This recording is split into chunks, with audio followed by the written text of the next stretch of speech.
Hello, this is Lucy Fisher for Times Radio. We're joined today by Imran Khan, the former Prime Minister of Pakistan and the country's leading opposition politician.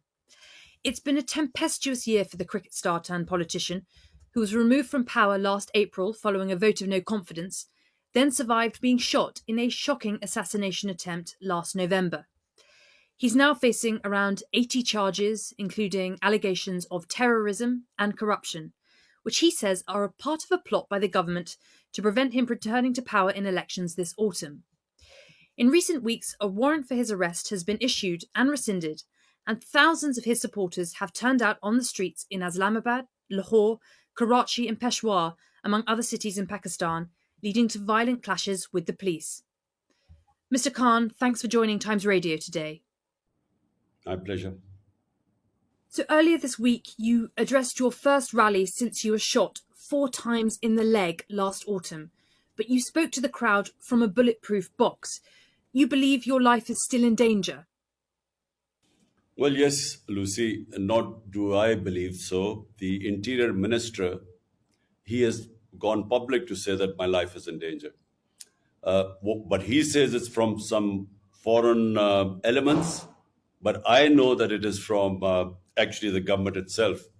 There were 3 main people in the government who were responsible, I believe were responsible for my assassination attempt. I predicted that about 6 weeks before the attempt took place. So they're still sitting in government. They've sabotaged the inquiry report because it was implicating them. And I think that they're more threatened than ever because they feel, since my party is now overwhelmingly favorite to win the elections, they feel that they feel more threatened, and they feel that if I come back to power, then I would hold them accountable. Well, there's a lot to unpack there. If I may, just to start with, go back to November the 3rd last year, when the assassination attempt took place. Can you tell our listeners, has anyone involved in that attack been brought to justice? And how has your recovery and the recovery of some of your supporters gone since then? Well, Lucy, there was threat to my life, and I went on public claiming that how they would try to assassinate me, that they would palm it off on a religious fanatic who would claim that I had committed blasphemy. And how did I know that? Because 3.5 years I was in power, and I had, obviously, the intelligence agencies were working with me. So I got information from within the agencies that this is what they were planning to do. I went public, and according to the script, that's exactly what they did. They palmed it off on a religious fanatic who shot who shot at me, and a lot of 12 of our people got injured. But fortunately, there was one bystander who saw him pull out the gun, and just in the nick of time, he put his hand on the gun. So rather than hitting us on the top body, the bullets hit us on the legs. But there were 2 other shooters, and this was confirmed by the Joint Investigating Committee, which came up with forensics and eyewitnesses and confirmed that there were 3 shooters. So after that, the powerful quarters, because there was the intelligence agency general who was involved in this, I nominated him. The Interior Minister, who recently again has made a statement that it's either us or, something like about, either it was us or them, or some stupid statement he's made. And then, of course, the Prime Minister. All of them have been involved in extrajudicial killing, and there's a record about them. So they were still sitting in power, and they sabotaged the findings of the Joint Investigative Committee. Now, since they are still in power, and since my party has won 30 by-elections out of 37 in the last few months, they know that we are favorites to win the elections, and therefore my life is, more at risk now because they're petrified that I would be back in power. Well, certainly some of the language used by the Interior Minister describing you as an enemy and incurable must scare you, I'm sure. Your allies have raised concerns about the disappearance this month of a member of your social media team. Explain what you believe or suspect has happened to him. Well, Lucy, what's happened is that since we were deposed from power, and that this was the person behind it was the army chief. As you know, the establishment is all powerful with the intelligence agencies. So he was the one who was behind the plot, but he co-opted the guys who are in power right now. These 12-party alliance. So since then, what they hoped was that my party would just sort of wither away, because once a party is out of power, people turn their backs on it. But for the first time in our history, something unprecedented happened.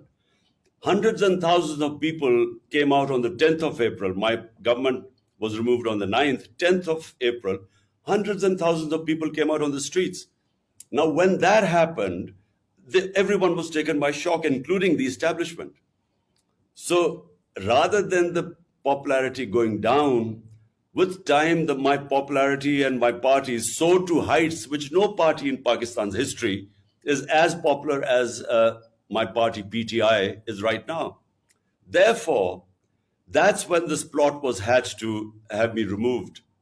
And, us winning 30 out of 37 by-elections meant that my life was even more in danger as time went on, because elections are due.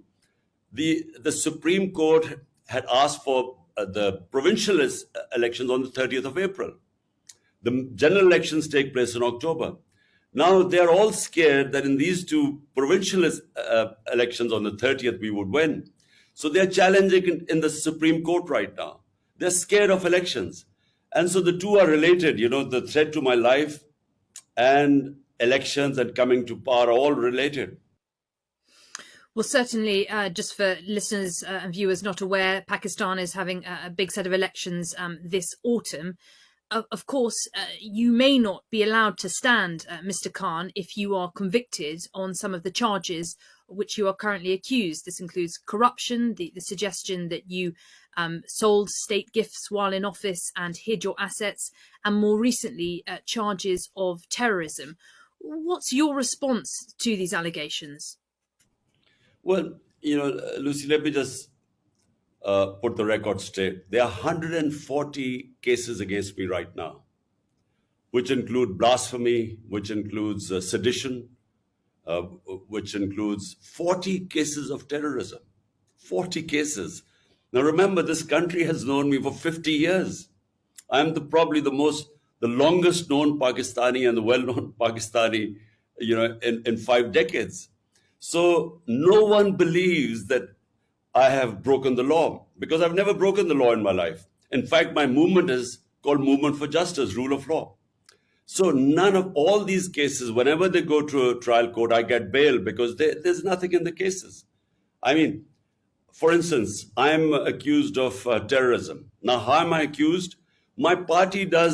Some party members do a peaceful demonstration outside the election commission. I'm sitting in another city and I'm charged with terrorism.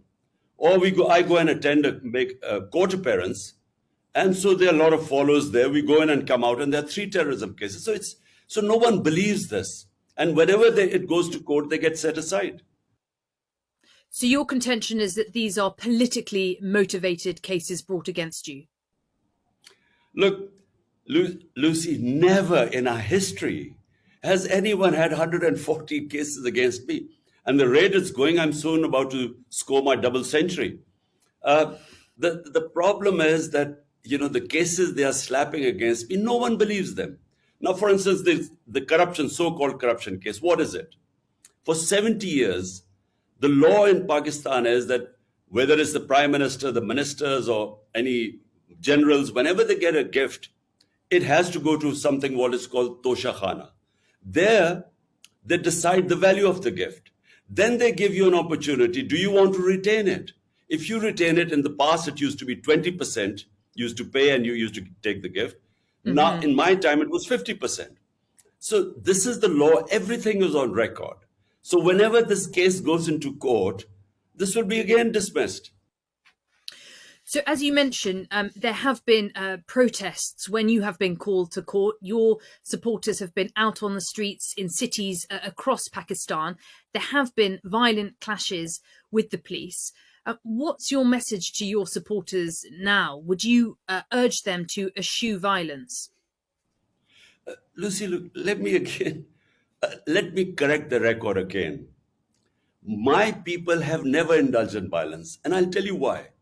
A party that wants elections does not want violence, because violence is one thing that would delay the elections. Now, we've been asking for elections. The government parties do not want elections. So they have been blaming security. One is lack of funds and the other is security situation for delaying the elections. Now, if we were indulging in violence, we would actually be helping the government's narrative about lack of security. So my people have always been told that we do not want to have any clash or any violence. Now, you talked about my social media active, the guy who was my advisor, Azhar Mashwani, then our social media head in the southern province of Sindh. They have both been abducted. We do not know their whereabouts. They have disappeared for 7 days. But this is not the only situation. In the last 7 months, my chief of staff was abducted. He faced custodial torture. He was stripped naked. He was tortured. He was a professor from the US, who came back to help me. Then my Senator Azam Swati, this is all on media, you can Google it. He was picked up for tweeting. He made one tweet against General Bajwa. And on that tweet, they picked him up. They beat him in front of his grandchildren first. Then they took him to another place where they again stripped him naked. They tortured him. And this is all documented. So why are the supporters worried when the police comes with an illegal? There was no arrest warrant. This was an abduction. They all came to pick me up. The supporters were worried that I would again disappear, abducted, and tortured. So this is and then they know that these are the same people who tried to kill me. Hence, you see the worry amongst my supporters. They have never attacked the police. The police attacked my house with an illegal arrest. They came to pick me up. And from three sides, there were rangers, there were police, there was an armored car. For 24 hours, my house was under attack. And what you saw, what you call violence, when the police attacked them with tear gas shelling and pellet guns and God knows what, this water cannon with chemicals, there was resistance. And why was there resistance? By the way, there were 3 times I told my supporters, look, I'm going to go and give myself up. They would not allow me to give myself up because they were all scared that they would either kill me in prison or they would just, there are so many cases, they would just keep me for months. So there is no confidence in the government right now amongst my supporters. But they do not go and attack the police. In fact, 2,000 of my supporters are in jail right now. Our social media people have been picked up. If you look at what has happened to the media, there's a total clampdown on media. There's a blackout. The only reason they're going after social media because the mainstream media has blacked me out. And so social media is what now they're cracking down so that I have no visibility at all. Mm-hmm.